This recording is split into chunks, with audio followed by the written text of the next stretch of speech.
Perennials are meant to return season after season, yet the vast majority of them flower for roughly 3 weeks and then simply occupy space in your yard for the remaining 5 months. 3 weeks of color followed by absolute silence. That is not what a garden is supposed to be. That is a costly letdown dressed up in pretty petals. The 15 perennials covered here bloom from late spring continuously through the first killing frost, and at least 10 of them have never made it into your neighbor's yard. The 8th plant on this list generates more hummingbird activity per square foot than nearly anything else you could ever put in the ground. And the overwhelming majority of American gardeners have never once come across its name. Subscribe to Primal Life right now. Every single week, this channel delivers the precise information that saves you real money at the nursery, saves you genuine time in the yard, and makes sure the right solutions reach you directly. You will never have to go searching on your own. The next video on this channel is something every gardener across this country needs to watch before purchasing a single plant this season. Subscribe so it appears in your feed the instant it goes live. The first plant is catmint. Most American gardeners make the mistake of underplanting this one, and that is a true shame, because nothing in the perennial world gives you more color for less effort across more months than a well-positioned catmint border. The blooms carry a soft lavender blue tone, and when a full planting reaches its peak in late May, it creates the impression of a purple cloud resting right at ground level. And that flowering does not stop there. Catmint runs from late May through October across most American gardens. The secret to sustaining that performance for so long is a single, decisive cutback, trimming the plant down by 1/3 immediately after that first major June flush. Take your shears, cut it back firmly, and within 3 to 4 weeks, it returns fuller and more saturated with color than it was the first time around. Hardy in zones 3 through 8, which means whether you are gardening in northern Minnesota or throughout the mid-Atlantic states, this plant was genuinely built for your conditions. Run it along pathways, let it drape over the front edge of a border, allow it to spill naturally down a slope. It spreads with elegance without ever crossing into invasive territory. Every bee within your neighborhood will find it.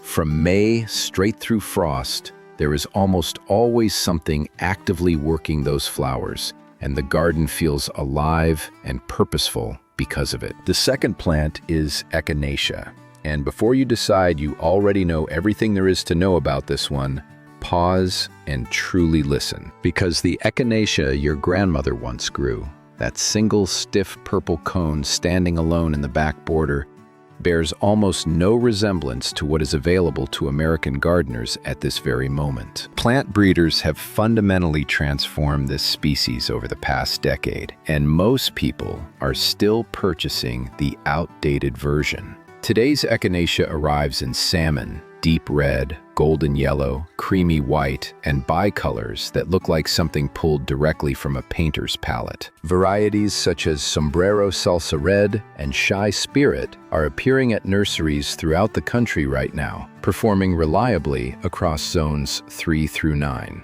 That coast-to-coast adaptability is something almost no other perennial can genuinely claim. The bloom window stretches from early summer clear through fall, and when the flowers eventually fade, resist the urge to cut those seed heads down. Leave them standing straight through winter, because goldfinches and chickadees depend on them when the ground is frozen solid and every other food source has vanished. No native perennial in this country attracts more species of pollinators per square foot than echinacea at peak bloom. Gardeners in zones 7 through 9 should select heat-tolerant varieties and provide some afternoon shade during the most intense months. That single adjustment is what separates a plant that thrives from one that burns out before the end of summer. The third plant is Black-Eyed Susan, and the reason it earns its place on this list is not simply because of its beauty, It is because the newer varieties have finally resolved the one problem that frustrated American gardeners with this plant for years. The older types developed leaf spot by midsummer and looked worn and ragged at exactly the moment you needed them performing at their strongest.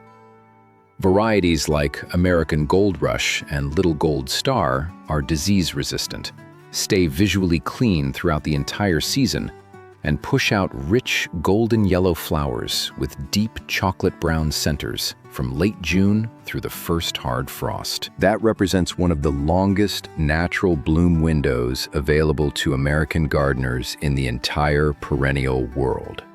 Full stop. Plant it through the middle of a border, mass it along a fence line, or let it naturalize across a meadow section. Black-Eyed Susan handles every one of those situations without difficulty across zones 3 through 9. And when September arrives and monarch butterflies begin moving southward toward Mexico, they stop at Rudbeckia specifically. A yard full of these plants in late summer functions as a genuine way station along one of the most extraordinary migrations happening anywhere on this planet. If you are finding real value in what this list is delivering, share this video with one gardening friend right now. They need this information just as much as you do, and discovering it on their own could take years. The fourth plant is hardy geranium. And this is the plant that creates more confusion among American gardeners than almost anything else in the perennial world. When most people hear the word geranium, they picture that red annual sitting in a window box that gets discarded every October. That plant and this plant share a name and almost nothing else. Hardy geranium, the true crane's bill, is a resilient, spreading, long-blooming perennial that returns dependably year after year in zones 4 through 8. The variety called Roseanne is the specific one to seek out at your nursery. Roseanne produces vivid blue-violet flowers that bloom longer than any other hardy geranium variety currently on the American market, running from April through September with a light trim after the first major flush in early summer. Full sun, partial shade, it handles both without a single complaint. It spreads into a soft, ground-covering mound beneath roses, along shaded borders, and fills the gaps in a planting scheme that nothing else closes quite as gracefully. Small native bees and hoverflies that cannot reach larger, deeper-throated flowers find hardy geranium wide open and accessible, and they return to it consistently throughout the season. Gardeners in the Pacific Northwest and New England especially should take note. This plant reaches its absolute best performance in your cooler, moister growing conditions. The fifth plant is penstemon, and hummingbirds have understood this plant for centuries. American gardeners are only now catching up with what those birds figured out long ago. Penstemon is native to North America. It evolved here, it belongs here, and there are species and varieties adapted to nearly every single region of the country, from dry Rocky Mountain slopes to humid southeastern gardens to cold northern borders in zones 3 and 4. The tubular flowers come in vivid scarlet, rich purple, deep pink, and soft lavender, depending on the variety you select. And they bloom from late spring through midsummer, with certain varieties continuing well into fall. Plant 3 or more together in a sunny, well-drained location, and from Memorial Day onward, ruby-throated hummingbirds in the east and broad-tailed hummingbirds in the west will locate them before you have even finished watering. The single most critical thing to understand about penstemon, and the exact reason most gardeners lose it over the first winter, is this: do not prune it until late spring. Those old stems protect the crown from freeze damage through the cold months. Cutting them back in fall is the #1 reason this plant fails to return in zones 4, 5, and 6. Leave them standing. The plant understands precisely what it is doing. The sixth plant is perennial salvia. And this is the plant that solved the dead midsummer garden problem that drives American gardeners absolutely mad. Every July, everything looks exhausted. The spring bloomers finished long ago, and the fall plants have not yet begun. Perennial salvia fills that gap with the most dramatic color your yard has likely ever witnessed. Deep violet, cobalt blue, rich burgundy red. These are colors that hold their full intensity through summer heat, when every pastel in your border has already faded and gone pale. Hardy in zones 4 through 9, salvia blooms powerfully from late spring through fall, and the key to keeping it producing throughout the entire season is consistent deadheading. Cut spent flower spikes back to the next set of leaves, and new stems emerge within 2 weeks. Neglect that single task, and the plant redirects its energy towards seed production, and the display slows down considerably. Southern gardeners in zones 7 through 9 should note that the varieties Amistad and Black and Blue handle heat and humidity better than anything else currently available. Plant salvia in front of ornamental grasses or alongside golden black-eyed Susans, and the color contrast will stop people mid-stride. The seventh plant is Heuchera, known as coral bells, and this is the only plant on this entire list that justifies its presence in your garden even on days when it is not blooming. The flowers are delicate wands of coral, pink or white, that rise above the foliage from late spring through midsummer, and hummingbirds visit them regularly. But the true performance is the foliage itself. Deep burgundy, burnt caramel, lime green, silver, colors that hold from March all the way through December across most American climates, in zones 4 through 9. And it genuinely thrives in shade, which makes it one of the most valuable perennials you can place beneath trees or along the north side of a structure where almost nothing else will grow with any color or visual interest. Gardeners in zones 4 through 6 should pay close attention to one specific issue. Heuchera heaves out of the soil over winter as the ground repeatedly freezes and thaws. Check your plants in early spring, press the crowns firmly back down into the soil, and add a light layer of mulch around the base. That one simple habit keeps your Heuchera performing beautifully for years. Primalife has been committed to giving American gardeners the honest, practical information they need to stop wasting money and start growing gardens that genuinely deliver results. If you have not yet subscribed, do it right now. You have already seen what this channel provides in just the first 7 plants. And the most uncommon, most surprising plants on this list are still ahead. Which of these first 7 plants do you already have growing in your yard, and which one are you hearing about for the very first time? Drop it in the comments, because the answers from gardeners across different zones genuinely help every person watching this video understand what performs in a climate like their own. The 8th plant is Agastache. And this is the plant that hummingbirds locate before you have even finished putting it in the ground. Push a few Agastache into the soil on a Saturday morning, and by Sunday afternoon, something with wings will have already found it. That is not an exaggeration. That is exactly what happens in yards throughout this country every single summer when this plant reaches its bloom stride. Agastache, commonly called hyssop, blooms from midsummer through hard frost, which makes it one of the strongest late-season performers on this entire list. When everything else in your border begins winding down in August and September, Agastache is just hitting its peak. The newer Summerlong series brings colors to this plant that simply did not exist 5 years ago. Vivid coral, deep magenta, soft peach, gentle lilac, and every single one of those tones draws pollinators in a way that nothing else in the late-season garden can replicate. Hardy in zones 5 through 10 depending on variety, and in zones 5 and 6, where winters push its hardiness limits, many gardeners simply grow it as an annual in containers and receive a full season of extraordinary color without any winter concern whatsoever. The one thing Agastache demands above all else is sharp drainage. Plant it in amended, gritty soil with excellent water movement, and it thrives magnificently.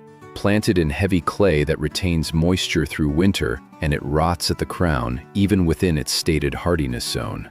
Get the drainage right, and this plant rewards you with months of color and more pollinator activity per square foot than almost anything else on this list.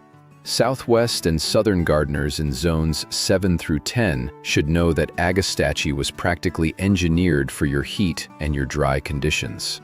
It does not merely survive your summers, it flourishes straight through them. The 9th plant is Scabiosa, the pincushion flower. And this one looks so refined and delicate sitting in the border that most people automatically assume it must be demanding and finicky. It is neither. Scabiosa is considerably tougher than it has any right to appear, and it blooms from June through late August, with consistent deadheading pushing certain varieties clear into October. The flowers come in soft lavender blue, clean white, and deep burgundy red, colors that carry the feeling of a wildflower meadow even within the most structured formal border. Hardy in zones 3 through 7, with a cold hardiness that surprises most gardeners given how refined the plant looks. Position it in the front to middle section of a border where those long, slender stems can move naturally in a breeze, and cut them regularly for the house because Scabiosa produces one of the best and longest-lasting cut flowers of any perennial on this list. One mature, established plant can produce over 2,000 seeds in a single season. Deadhead consistently if you want to manage the spread, or let it go and allow it to naturalize across an area with a wildflower quality that looks entirely deliberate. Painted lady and swallowtail butterflies are particularly drawn to Scabiosa during peak summer bloom. In the right setting, it functions as a butterfly landing pad from June straight through the end of summer. The 10th plant is Amsonia, called Blue Star, and this is the native North American perennial that delivers two completely separate, completely spectacular performances within a single growing season, while the overwhelming majority of American gardeners have never once seen it growing in a yard. The first performance arrives in late April and May when star-shaped powder blue flowers open above clean, willowy foliage. That soft blue is a color almost nothing else in the spring garden produces. Not a purple, not a violet, but a true, clear powder blue that reads beautifully from across the yard. Then the flowers finish. The foliage remains attractive and full throughout the entire summer.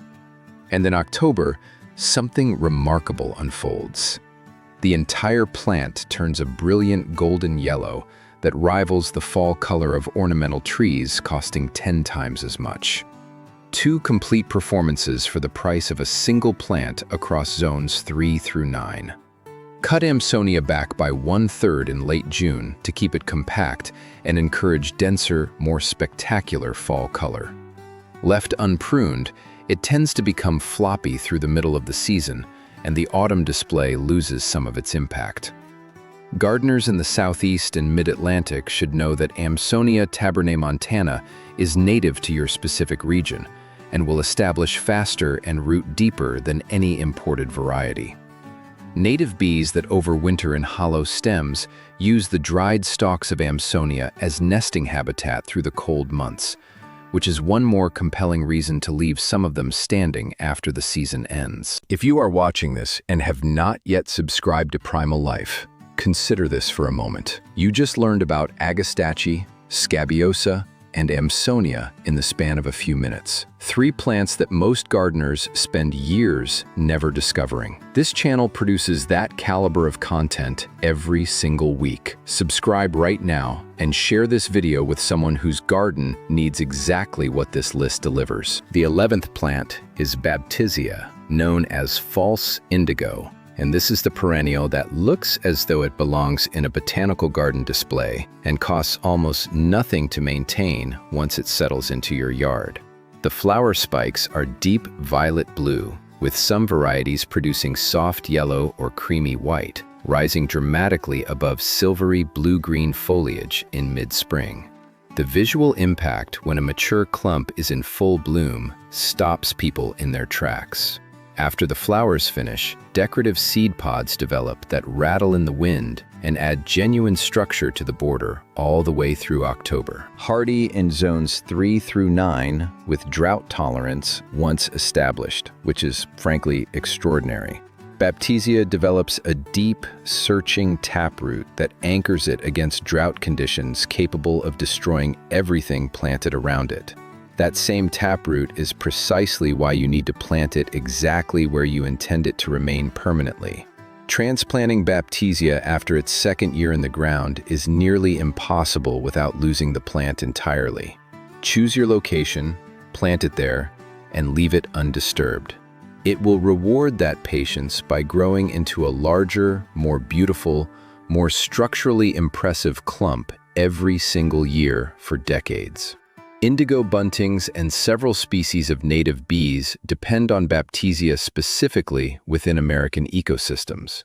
It is a keystone plant in ways that extend far beyond its considerable visual beauty. The 12th plant is clematis, the undisputed queen of the climbing garden, and most American gardeners are using a fraction of what this plant is genuinely capable of delivering. The familiar image is a purple clematis on a mailbox post. And while there is nothing wrong with that picture, it represents one narrow application of a plant with one of the broadest design ranges of any perennial in the country. Deep purple, rich burgundy, soft pink, clean white, bicolors with contrasting centers. The color range across clematis varieties is broader than almost anything else on this list. Hardy in zones 4 through 9 and blooming from late spring through early fall depending on the variety. The real strategy for extending clematis color across the full season is selecting 3 different varieties with staggered bloom times. An early blooming variety, a midsummer variety, and a late blooming variety planted together on the same structure will give you continuous flower color from May through September on a single trellis. Grow it up an arbor, across a fence, through an established shrub, over an old tree stump. Anywhere vertical structure exists, clematis transforms it entirely. The one rule that matters most, and the one that saves the plant's life in northern gardens, is this: plant it with its head in full sun and its roots shaded and cool. Mulch the base heavily. Establish a low ground cover around the crown. Keep those roots from baking in summer heat, and clematis will perform dependably for you year after year. Native bees searching for early summer pollen locate clematis flowers at exactly the right moment, before most other climbing plants have opened at all. The 13th plant is crocosmia, and this is the most visually dramatic late summer perennial on this entire list. The fact that most American gardeners have never planted it represents one of the great missed opportunities in American home gardening. When crocosmia reaches full bloom in July and August, the arching stems loaded with fiery orange-red flowers look like living flames moving through the border. There is genuinely nothing else in the summer garden that produces that specific quality of heat and visual drama. Some varieties come in golden yellow and deep scarlet, but it is that vivid orange-red that makes people slow their cars when they see it growing in a yard. Hardy in zones 5 through 9. And the key to achieving reliable return performance in zones 5 and 6 is straightforward. Mulch the corms heavily in November with a 4-inch layer of shredded leaves spread across the entire planting area. That insulation layer gives them precisely what they need to survive the freeze-thaw cycles of northern winters and come back powerfully every spring. Plant crocosmia in front of ornamental grasses where those arching stems can be fully appreciated, or mass it in a cutting garden where the stems produce extraordinary, long-lasting arrangements. Hummingbirds are drawn irresistibly to the tubular orange flowers from July onward. Plant this near a window you look out of regularly, and you will have a front-row seat to daily hummingbird visits through the heart of summer. The 14th plant is chelone, the turtlehead, and this is the native North American perennial with a flower so genuinely unusual that people stop in the middle of a garden tour and ask what it is every single time, without exception. The hooded pink flowers genuinely resemble a turtle's open mouth, and not in a vague, squinting kind of way, but in a way that is immediately obvious the moment you see the plant in bloom. Rich pink to deep rose, blooming from August through October, which makes chelone one of the latest blooming native perennials available to American gardeners anywhere in the country. Hardy in zones 3 through 8.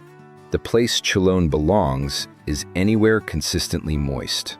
Rain gardens, low spots along a fence line, the edge of a stream or pond, parched shade borders where the soil stays damp and late-season color is the hardest thing in the world to find. If your yard contains a low, wet area where other plants drown and nothing seems to thrive, Chelone will treat that exact problem spot like paradise. Bumblebees are the primary pollinators of this plant. The flower is specifically shaped to accommodate their size and weight. And in late summer, when bumblebee colonies reach their peak population, a stand of Chelone in full bloom becomes one of the most ecologically active and visually alive spots in any American yard. Out of everything covered on this list so far, Agastache, Amsonia, Baptisia, Crocosmia, Chelone, which one genuinely surprised you most? Leave that in the comments right now, because gardeners in your zone are reading those answers and making planting decisions based directly on what you share. The 15th plant is Veronicastrum, known as Culver's root. And the fact that most American gardeners cannot name this plant represents one of the most significant missed opportunities in perennial gardening across the country today. Walk through any serious botanical garden from the Midwest to the Mid-Atlantic in July, and you will find it, tall, architectural, absolutely commanding at the back of a border. White or soft lavender candelabra-style flower spikes rising 4 to 6 feet straight upward with a structural presence that nothing else in the summer garden replicates. This is not a delicate plant. This is not a filler plant. Veronicastrum is a statement, and once you place it correctly in a yard, it becomes the plant every single visitor asks about without fail. Hardy in zones 3 through 8, blooming from July through September, and documented as a nectar source for over 100 species of native bees and butterflies across American ecosystems. In the native plant world, ecologists classify it as a keystone species for mid-Atlantic and Midwestern landscapes, meaning entire communities of insects and birds organize a portion of their seasonal activity around its presence. Place it at the back of a border or in the center of an island bed where that height can be fully appreciated. Pair it with echinacea in front and ornamental grasses alongside, and the combination looks like something a professional designer charged thousands of dollars to create. Established clumps spread slowly and steadily over 3 to 4 years into impressive, self-supporting columns that require no staking despite their considerable height. The stems are naturally strong and hold themselves upright through summer storms that flatten lesser plants around them. Give it room from the beginning, leave it undisturbed, and Veronicastrum will become the most talked about plant in your yard within 2 full growing seasons. That is all 15. Catmint through Veronicastrum. 15 perennials that do not abandon you in July. Do not leave your yard looking bare and spent through August and September, and do not require you to keep spending money at the nursery every single spring just to maintain some color. These plants come back. They bloom long. They nourish the bees, the butterflies, and the hummingbirds that make a garden feel genuinely alive rather than simply decorated. And every single one of them is available to American gardeners right now through local nurseries or reputable mail-order sources that ship directly to your zone. The difference between a garden that looks spectacular from Memorial Day through the first frost and one that peaks in June and disappears is not luck. It is not a larger budget. It is knowing which plants actually perform across the full season. And now you know exactly which 15 to reach for. If this list gave you real, usable information, and you know it did, subscribe to Primal Life right now. Not because this channel is asking you to, but because what just happened in this video happens here every single week. Zone-specific, experience-backed, no-filler information that saves you real money, real time, and real frustration in the garden. The gardeners who find this channel and subscribe are the ones whose yards begin genuinely transforming season after season. The ones who do not subscribe return to buying the same 3-week bloomers at the same nursery next May and wonder why nothing ever changes. Subscribe right now and make sure the next video finds you. Next week on Primal Life, the 10 most common mistakes American gardeners make when planting perennials.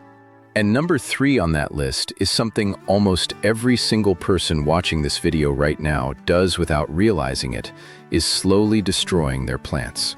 That video goes live this week, and if you are not subscribed, it will not find you. Hit that button right now so it lands directly in your feed the moment it publishes. Before you go, and this is a genuine question worth sitting with, most American gardeners have spent years planting the same reliable handful of perennials over and over again. Coneflower, black-eyed Susan, maybe some daylilies along the fence. Safe choices, familiar choices. But this list just introduced you to Veronicastrum, Chelone, Amsonia, and Crocosmia, plants that bloom just as long, perform just as reliably, and produce the kind of visual impact that makes a yard genuinely unforgettable. So here is what Primal Life wants to know from every gardener watching right now. Answer honestly in the comments, because the responses from across the country are genuinely fascinating to read. Out of all 15 plants on this list, which one are you absolutely certain belongs in your yard this season? And which one are you still uncertain about? And why? Drop both answers in the comments below, because somewhere in that comment section, a gardener in your exact zone, dealing with your exact soil conditions and your exact climate, is reading what you write. And your real-world experience is worth more to them than any nursery tag or gardening catalog description ever will be.